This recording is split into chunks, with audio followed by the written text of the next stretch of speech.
नमस्कार, देश की बात में हाजिर हैं। कोरोना संक्रमण देश में संभल रहा है। आज स्वास्थ्य मंत्रालय ने कहा है कि पीक से 88% केस में कमी आई है। देश में अब 125 जिलों में रोज 100 केस ही आ रहे हैं। देश के 565 जिलों में 5% से भी कम कोरोना के केस हैं। देश के 35 राज्यों में 174 जिलों में वेरिएंट ऑफ कंसर्न है। डेल्टा प्लस के 11 राज्यों में 48 मामले हैं।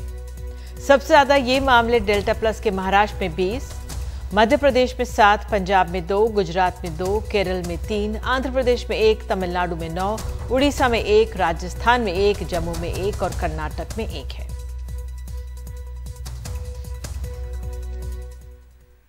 तो अब डेल्टा वेरिएंट चिंताएं बढ़ा रहा है। महाराष्ट्र के मुख्य सचिव ने कड़े नियमों के आदेश का ऑर्डर डेल्टा प्लस को लेकर जारी कर दिया है। सभी जिलों में कम से कम 3 लेवल के नियम लागू रहेंगे। डिस्ट्रिक्ट कलेक्टर से कहा गया है कि सारी पाबंदियां हटाने में जल्दबाजी ना करें। राज्य ने अब ऑक्सीजन के उत्पादन की क्षमता भी आने वाले दिनों में बढ़ाने का फैसला किया है, प्रतिदिन 3000 मेट्रिक टन। साथ ही फील्ड हॉस्पिटल भी बनाए जाएंगे। और इससे पहले महाराष्ट्र के 7 जिलों में कहा गया था कि संक्रमण है और अलर्ट हो गया था। तो आइए, हमारी सहयोगी हमारे साथ पूजा भारद्वाज मौजूद हैं और पूजा के पास ही चलते हैं। पूजा, रत्नागिरी से इस संगमेश्वर इलाका है, वहां से एक 80 साल की महिला की खबर आई कि वो नहीं रही, इस डेल्टा प्लस से संक्रमित थी, लेकिन उनको और बीमारियां थी। तो अब ये जो डेल्टा प्लस है, इसको लेकर क्या तैयारियां महाराष्ट्र में?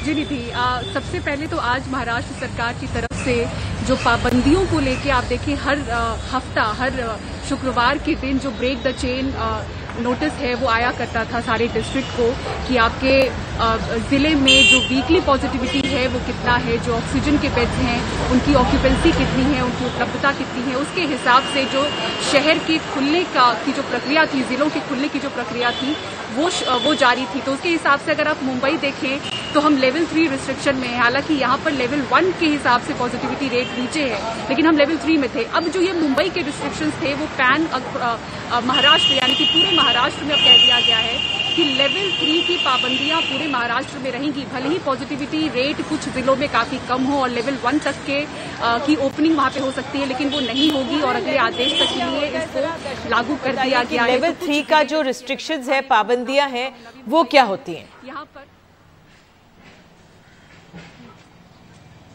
जी लेवल 3 के रिस्ट्रिक्शन में जो मॉल है, थिएटर्स हैं, वो बंद रहेंगे।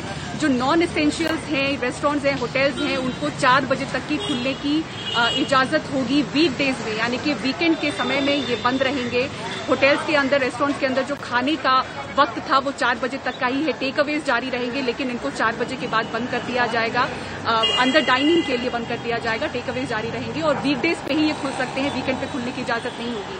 तो कुछ ऐसे जिले जहां पर पॉजिटिविटी दर अगर बहुत भी कम है और वो खुल सकते हैं, तमाम ओपनिंग हो सकती है क्राइटेरिया के हिसाब से, फिर भी नहीं होगी, क्योंकि डेल्टा प्लस को लेके सरकार का ये कहना है कि हमने जहां जहां से सैंपल्स उनको भेजे थे उनके हिसाब से अगर 6 जिलों में 21 केसेस अगर निकले हैं तो हो सकता है कि और भी जिलों में हो। इसलिए अब हर जिले यानी कि 36 जिले जो महाराष्ट्र के हैं वहां से 100 सैंपल भेजे जा रहे हैं जीनोम सीक्वेंसिंग के लिए और आने वाले कुछ समय में और पता चल पाएगा कि ये वेरिएंट और कहां पर है। तो जो पहली मौत हुई है उस महिला की जानकारी ये है कि 13 जून को उनकी जान गई। 20 जून को आधिकारिक तौर पर जो तमाम जिले हैं उनको बता दिया गया था कि आपके यहाँ पर डेल्टा प्लस वेरिएंट है और जब उसके बारे में जानकारी ली गई तो पता चला कि 13 जून को यहाँ पर एक महिला की जिनकी मौत हुई थी उनका डेल्टा प्लस वेरिएंट था।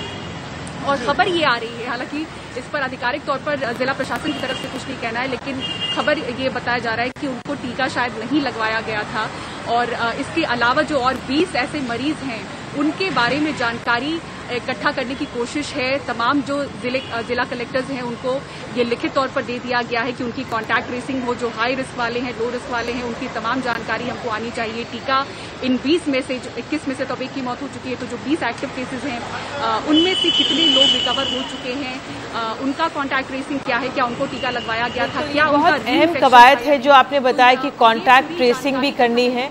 और जिस तरह से पूजा बता रही है कि महाराष्ट्र के सभी जिलों में कहा गया कि लेवल 3 के जो नियम हैं वो बने रहेंगे, यानी मॉल्स और जो रेस्टोरेंट्स होते हैं उसमें एक तरह से पाबंदी रहेगी और जो रेस्टोरेंट में 4 बजे तक ही आप जाके खा सकेंगे। बहुत बहुत धन्यवाद आपका पूजा इस तमाम जानकारी के लिए। और डेल्टा प्लस से ही जुड़ी खबर हमारे पास मध्य प्रदेश से भी है।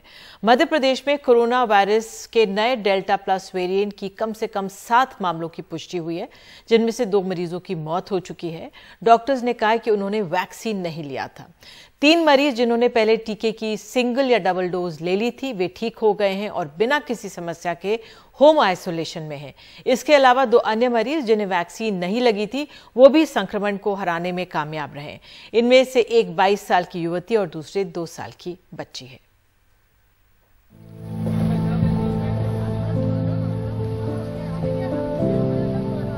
मध्य प्रदेश में कोरोना वायरस के नए वेरिएंट डेल्टा प्लस को लेकर फिक्र बढ़ रही है। 7 मामले सामने आए हैं जिसमें 2 मरीजों की मौत हो चुकी है। हालांकि डॉक्टरों का कहना है जिन मरीजों की जान गई उन्हें वैक्सीन नहीं लगी थी। जिन मरीजों को वैक्सीन की 1 या 2 डोज लग चुकी है वो ठीक हो गए या होम आइसोलेशन में हैं। मध्य प्रदेश में 6 केसेस आए डेल्टा प्लस के, जिसमें से 5 पूरी तरह स्वस्थ हैं जिनको वैक्सीन लगी थी। एक हमारे उज्जैन में जिनको डेल्टा प्लस वेरिएंट मिला था उनकी मृत्यु हुई है। हमारी सरकार पूरी तरह से हर तैयारी में लगी है। हम टेस्टिंग में कहीं कोई कमी नहीं कर रहे हैं। टेस्ट हमारे उतने ही हो रहे हैं जितना हमारे पीक में हो रहे थे। सभी 7 मरीजों को पिछले महीने कोविड पॉजिटिव होने की पुष्टि हुई थी, लेकिन जीनोम सीक्वेंसिंग से डेल्टा प्लस की पुष्टि जून में हुई।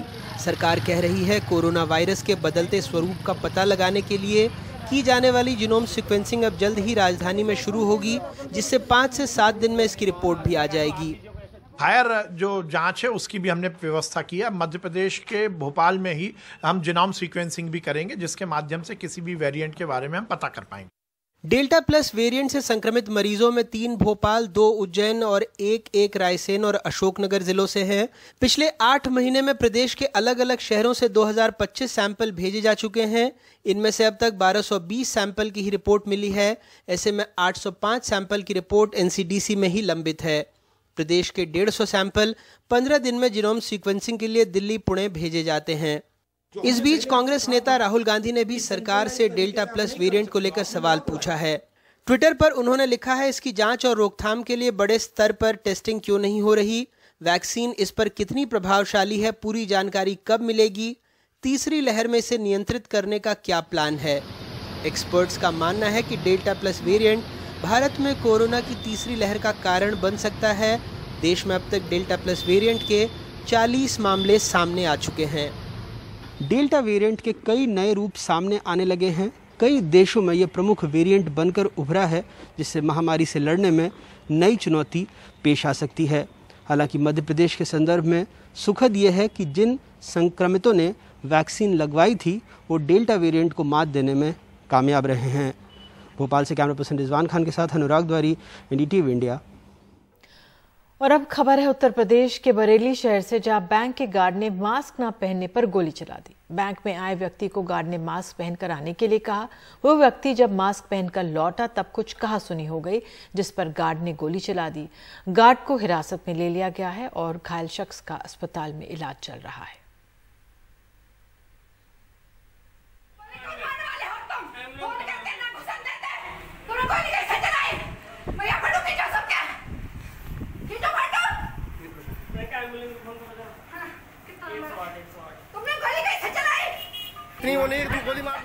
बैंक ऑफ बड़ौदा के कस्टमर राजेश राठौर गोली खा के फर्श पे गिरे पड़े हैं।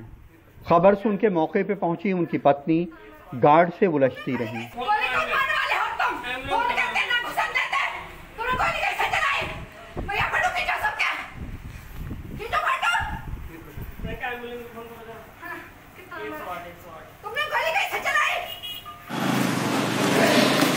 उन्हें एक ऑटो से अस्पताल ले जाया गया।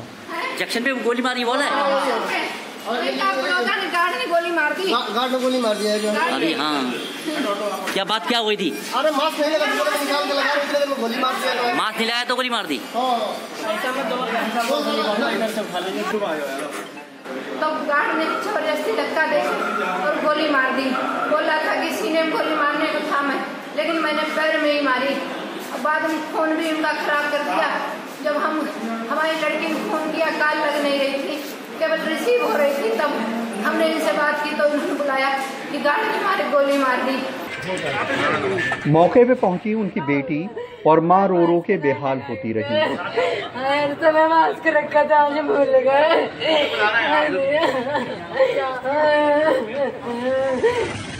जल्द ही बड़ी तादाद में पुलिस बैंक पहुंच गई, जिसने वहां मौजूद स्टाफ और चश्मदीदों से पूछताछ शुरू कर दी। फॉरेंसिक टीम ने फर्श पे बिखरे खून के नमूने फर्श तोड़ के इकट्ठा किए। पुलिस गार्ड को गिरफ्तार कर ले गई। पुलिस से उसने कहा कि गोली गलती से चल गई। कस्टमर आए थे, पहले मास्क नहीं था, मास्क उनसे कहा था, दोबारा मास्क लेके आ गए, फिर गाड़ी पकड़ बाहर निकलना। अच्छा, गाड़ी पकड़ गई मेरे ऊपर, मुझसे गलती से जो धक्का मुक्की हुई गोली चली।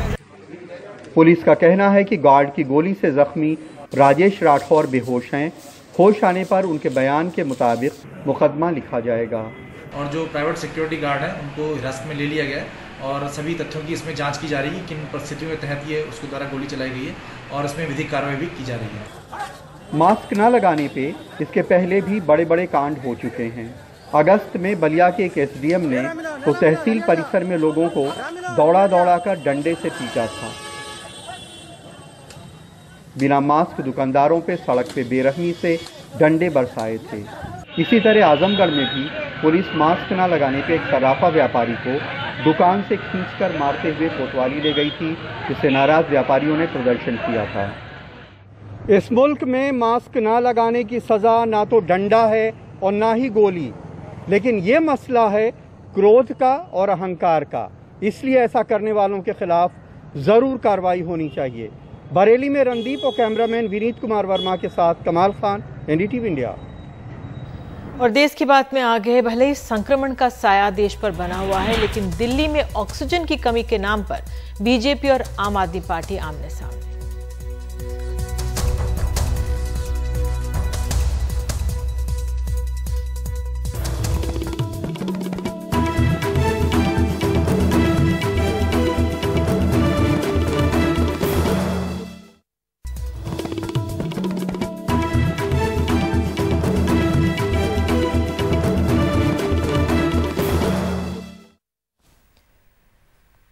अप्रैल मई महीने में जब कोरोना पीक पर था, तो क्या उस समय दिल्ली सरकार ने ऑक्सीजन की अपनी जरूरत 4 गुना बढ़ाकर बताया?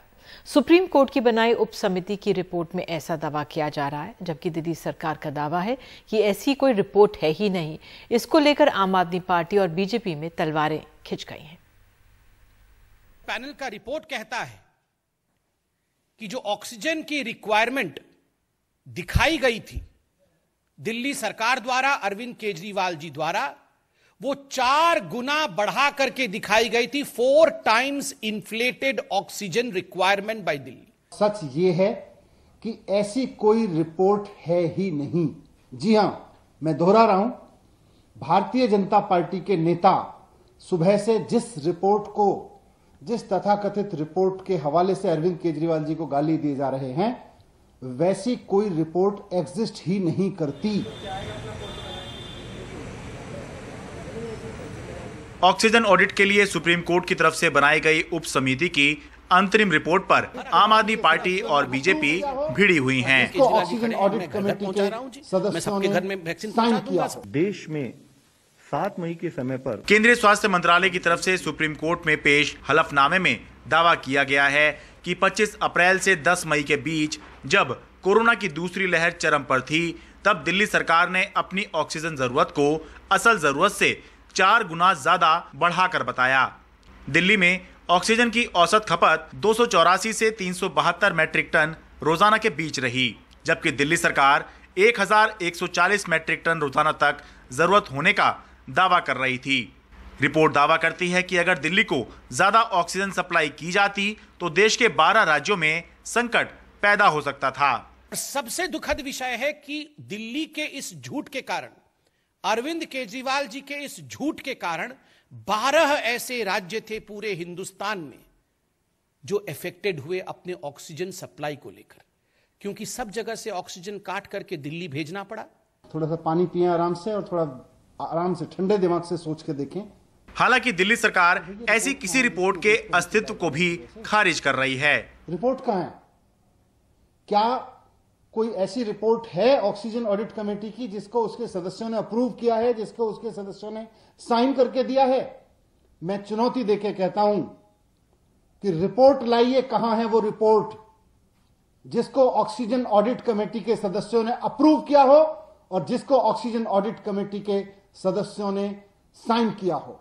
वैसे इस रिपोर्ट में उप समिति के 5 में से 2 सदस्यों मैक्स हेल्थ केयर के group medical director doctor Sandeep Budhiraja और दिल्ली के गृह सचिव भूपेंद्र सिंह भल्ला ने अपनी असहमति दर्ज करवाई है। इस मामले में 30 जून को सुप्रीम कोर्ट में सुनवाई है। दिल्ली के मुख्यमंत्री अरविंद केजरीवाल ने इस पर ट्वीट करते हुए लिखा, मेरा गुनाह, मैं अपने 2 करोड़ लोगों की सांसों के लिए लड़ा। जब आप चुनावी रैली कर रहे थे, मैं रात भर जागकर ऑक्सीजन का इंतजाम कर रहा था। लोगों को ऑक्सीजन दिलाने के लिए मैं लड़ा, गिड़गिड़ाया। लोगों ने ऑक्सीजन की कमी से अपनों को खोया है। उन्हें झूठा मत कहिए, उन्हें बहुत बुरा लग रहा है। अंतिम सत्य क्या है ये तो अदालत तय करेगी, लेकिन दिल्ली वाले अप्रैल मई की वो तस्वीरें कभी नहीं भूल सकते जिसमें जाने कितनों के घर वीरान हो गए, कितने ही लोगों ने अस्पताल में दम तोड़ दिया, कितने ही लोगों को अस्पताल में बेड होते हुए भी इलाज नहीं मिल सका क्योंकि अस्पताल में ऑक्सीजन उपलब्ध नहीं थी। और ऐसे लोगों की तो शायद गिनती भी नहीं हो सकती जो घर में ही ऑक्सीजन के लिए तड़पते रह गए। दिल्ली से आशीष भार्गव और कैमरा पर्सन मनोज ठाकुर के साथ मैं शरद शर्मा, एनडीटीवी इंडिया। बाहरी दिल्ली के 14 गांव में 100% टीकाकरण के लिए एक अनोखी प्रतियोगिता चल रही है। बाहरी दिल्ली के गांव में वैक्सीनेशन लगाने को लेकर क्या क्या चुनौतियां हैं और उसे दूर कैसे किया जा रहा है, ये रिपोर्ट देखिए। नहीं भैया, नहीं यार, नहीं। क्यों भाई वैक्सीन नहीं लगवाऊंगा यार। क्यों नहीं? अरे मेरे पड़ोसी ने लगवाई थी, उसको बुखार हो गया था यार, मेरे को बुखार हो जाएगा। बाहरी दिल्ली के पंजाब खोड़ गांव में एक नुक्कड़ नाटक के जरिए लोगों को टीकाकरण के प्रति जागरूक बनाया जा रहा है। अच्छा, अगर आपको खुदा ना खास्ता कोविड हो भी गया, कोरोना हो भी गया, तो इतना गंभीर नहीं होगा कि आपकी मौत हो जाए। गांव के सबसे बुजुर्ग शख्स सतबीर सिंह भी सबको समझा रहे हैं। अब रही बात ये कि जो तीसरी बीमारी आने वाली है, उसके लिए हमने क्या करना है, सब ने अपना ये टीका लगवाना है। 2 गज की दूरी अभी भी है जरूरी। वैक्सीन लगवाने के लिए लोगों को यहाँ शपथ भी दिलाई जा रही है। अपने आस पड़ोस और गली में सबको जागरूक करेंगे कि वो समय पे अपनी वैक्सीन लगवाएं और गांव को कोरोना मुक्त कराएं। इन 15 गांवों में सबसे पहले जो 100% वैक्सीनेट गांव होगा उसको इनाम भी दिया जाएगा। तो एक तरीके का अभियान चलाया जा रहा है, प्रतियोगिता चलाई जा रही है गांवों के बीच में कि कौन सबसे पहले 100% वैक्सीनेट होता है। लेकिन टीके के सामने सबसे बड़ी चुनौती अफवाह है। इसे दूर करने के लिए जिला प्रशासन की टीमें अब गांव में घर घर जा रही हैं। हम भी एक ऐसी टीम के साथ चल पड़े।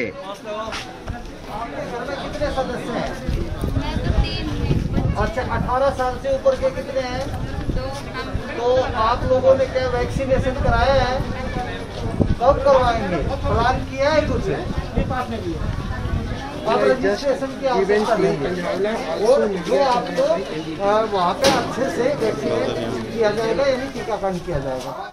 ये गांव के लोगों को वैक्सीन लगवाने के लिए राजी कर रही हैं, लेकिन जितने लोग उतनी ही तरह की अफवाहें।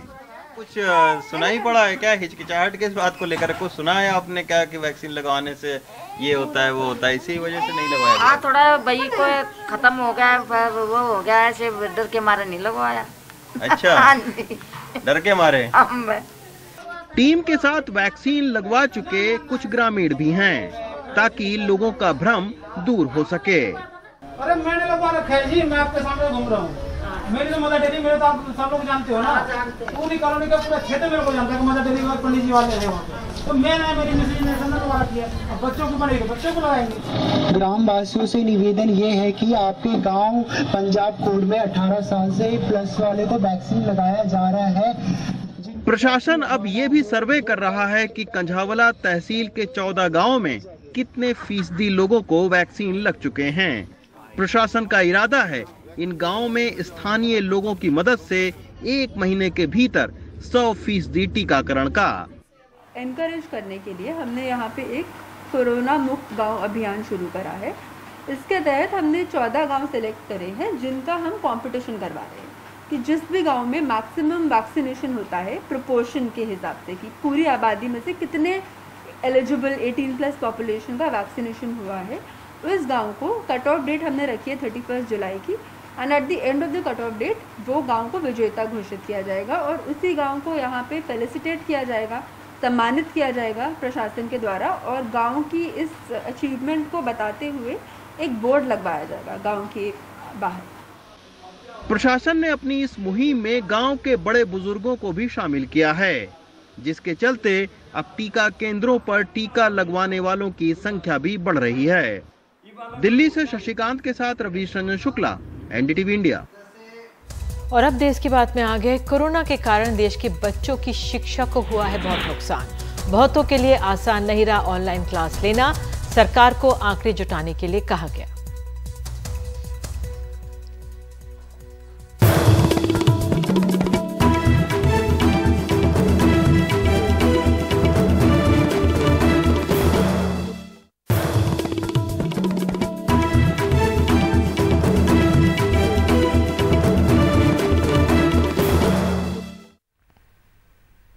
कोरोना काल में बच्चे और उनकी शिक्षा सबसे ज्यादा प्रभावित हुए हैं।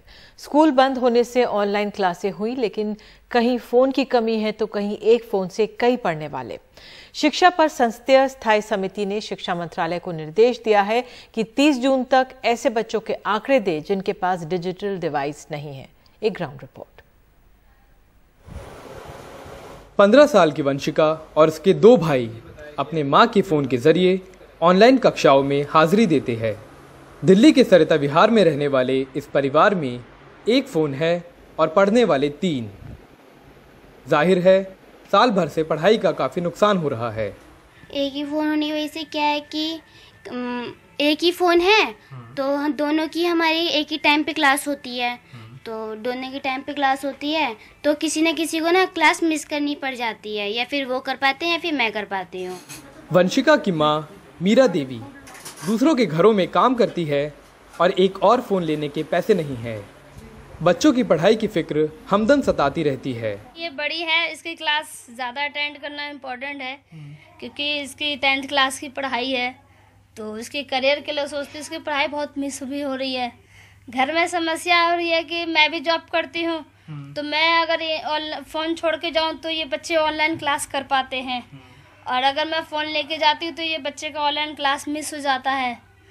और फिर मैं बाहर रहती हूँ तो इनसे अगर मैं फ़ोन ले जाती हूँ इनसे कांटेक्ट भी नहीं हो पाता। रिया भोपाल के ग्रीनफील्ड्स पब्लिक स्कूल में 7वीं कक्षा में पढ़ती है, लेकिन जून के कुछ दिन ही ऑनलाइन क्लासों में हाजिर रह पाई क्योंकि उनके पिता दिहाड़ी मजदूर है और अपने 2 बच्चों के लिए मोबाइल फ़ोन नहीं खरीद सकते। पापा वहाँ चल जाते ड्यूटी ढूंढने, तो हम लोग पढ़ाई नहीं कर पाते क्योंकि पापा ले जाते फ़ोन, और हम लोग फिर पूछ के कर लेते हैं आस पड़ोस से, तो वही मिल पाता है। ऑनलाइन क्लास का वो नहीं कर पाते अटेंड। बच्चों को पढ़ाना बहुत मुश्किल हो गया है क्योंकि मेरे पास पैसे ही नहीं है कि मैं मोबाइल रिचार्ज करा पाऊँ। और लॉकडाउन में जब से लॉकडाउन लगा जब से तो बहुत ख़राब परिस्थिति हमारी, मेरे हस्बैंड की नौकरी भी छूट गई है, तो चारों तरफ से परेशानी ही परेशानी घिर रही है। उत्तर प्रदेश के हापुड़ में जावेद की भी कहानी यही है। उनके पास एक ही फ़ोन है जो उनके बच्चे तभी इस्तेमाल कर पाते हैं जब जावेद घर पर हो। एक फ़ोन है हमारे पास, 3 बच्चे पढ़ने वाले हैं। अच्छा। अब बाहर भी मैं जाऊँ तो फ़ोन में ले जाऊँ तो पढ़ाई में भी दिक्कत आ रही है। तो किस तरह की दिक्कत आ रही है? पढ़ने की दिक्कत आ रही है सारे, फ़ोन वगैरह नहीं, हम तो पैसे नहीं जो फ़ोन दूसरा खरीद कर लाऊँ। हापुड़ में एक लोकल स्कूल के प्रिंसिपल का कहना है कि स्कूल में पढ़ने वाले 780 छात्रों में से करीब 200 के पास ही स्मार्टफोन है। जो ये ऑनलाइन पढ़ाई वाला सिस्टम है ऑफलाइन से तो बिल्कुल डिफरेंट है, और ग्रामीण क्षेत्र में तो ये मान के चलिए ऑनलाइन वाला सिस्टम कामयाब नहीं हो पाया। हमारे स्कूल में 780 बच्चे के करीब हैं और 200 बच्चों के बड़ी मुश्किल से हमें स्मार्टफोन मिले। शिक्षा पर संसदीय स्थायी समिति ने शिक्षा मंत्रालय को निर्देश दिया है कि 30 जून तक ऐसे छात्रों के आंकड़े दे जिनके पास डिजिटल डिवाइस नहीं है, ये जानने के लिए कि कितने छात्र डिजिटल कक्षा में हिस्सा नहीं ले पा रहे हैं। महामारी के बाद संसदीय समिति की यह पहली कोशिश है। देश के सबसे बड़े स्वास्थ्य संस्थान के डायरेक्टर का भी अब यही मानना है कि ज़रूरत अब स्कूलों को खोलने की तरफ कदम बढ़ाने की है ताकि बच्चों की पढ़ाई पर कोरोना के असर को कम किया जा सके। I personally feel that we should work aggressively on schools opening because it has really affected the young generation in terms of the knowledge, and especially those who are marginalized and cannot go on to having the online classes. Corona के कारण school को बंद हुए तकरीबन 1.5 साल हो चुके हैं और डिजिटल डिवाइड के चलते सबसे पिछड़े तबके के लाखों ऐसे छात्र हैं जिनकी पढ़ाई को एक अपूर्णीय क्षति पहुंच चुकी है। और इस पूरे नुकसान से केवल सीखने की चीज़ यही है कि डिजिटल इंडिया अभी भी सिर्फ एक सपना है। हापुड़ में अदनान, भोपाल में अनुराग द्वारी और कैमरा पर्सन राकेश सिंह के साथ मैं अक्षय डोंगरे, एनडीटीवी इंडिया।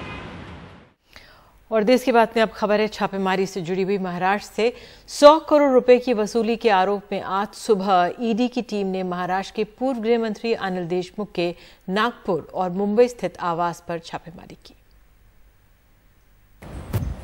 कथित मनी लॉन्ड्रिंग मामले की जांच कर रही ईडी ने शुक्रवार सुबह 8 बजे के करीब महाराष्ट्र के पूर्व गृह मंत्री अनिल देशमुख के नागपुर और मुंबई स्थित घरों पर छापेमारी की।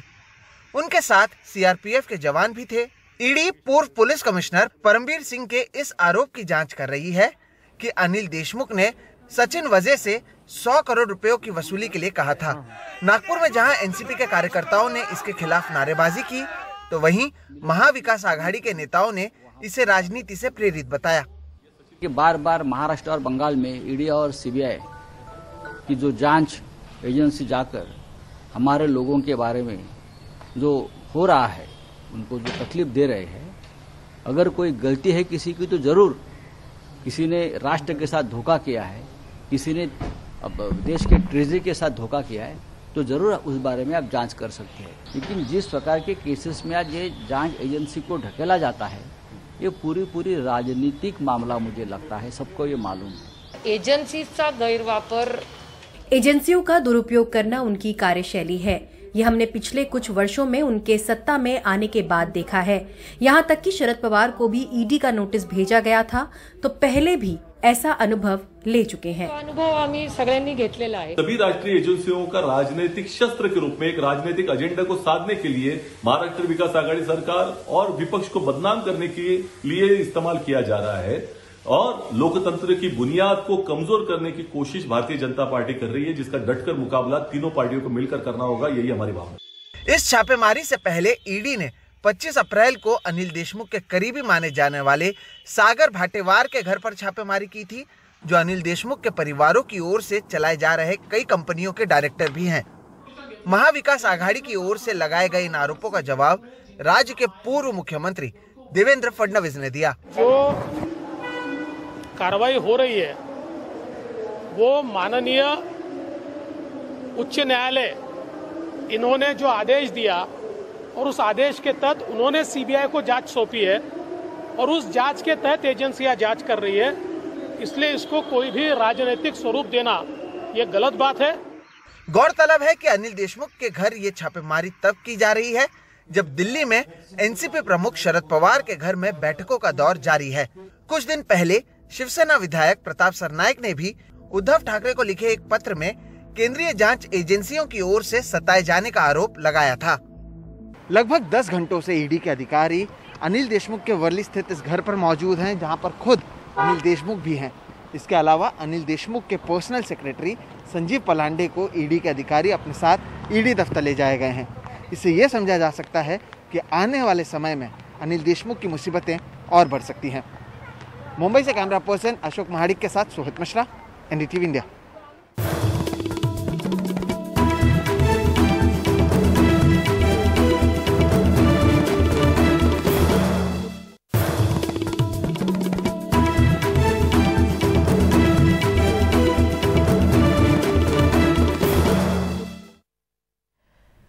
लॉटरलैंड का आज के सितारे में हम लेकर आए हैं 55 साल के पास्कल की कहानी, जिन्होंने कोरोना की दूसरी लहर से उस दौरान ऐसे ज़रूरतमंदों की मदद करना शुरू किया जिन्हें ऑक्सीजन की ज़रूरत थी, लेकिन इसके लिए फंड की ज़रूरत थी। ऐसे में उन्होंने अपनी गंभीर रूप से बीमार पत्नी के गहने बेच दिए। इस निस्वार्थ भाव से मदद के कई लोग कायल हो गए और उनके इस अभियान से जुड़े, ताकि इस अभियान के तहत लोगों को मुफ्त में एम्बुलेंस और किडनी डायलिसिस किट मुहैया कराई जा सके। लॉटरलैंड भी इस मदद में आगे आया है और इन्हें 1 लाख रुपए की मदद की है।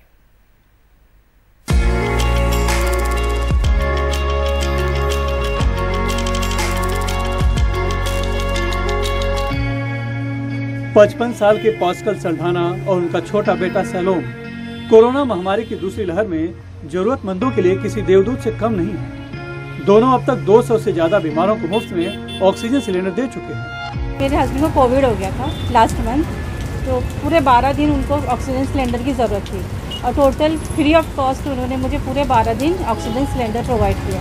और आज तक ऊपर वाले की कृपा से और उनकी दुआ से मुझे वो राशन भी दे रहे और मेरे को जो भी मेडिसिन लगती है मेरे हस्बैंड के लिए वो सब दे रहे।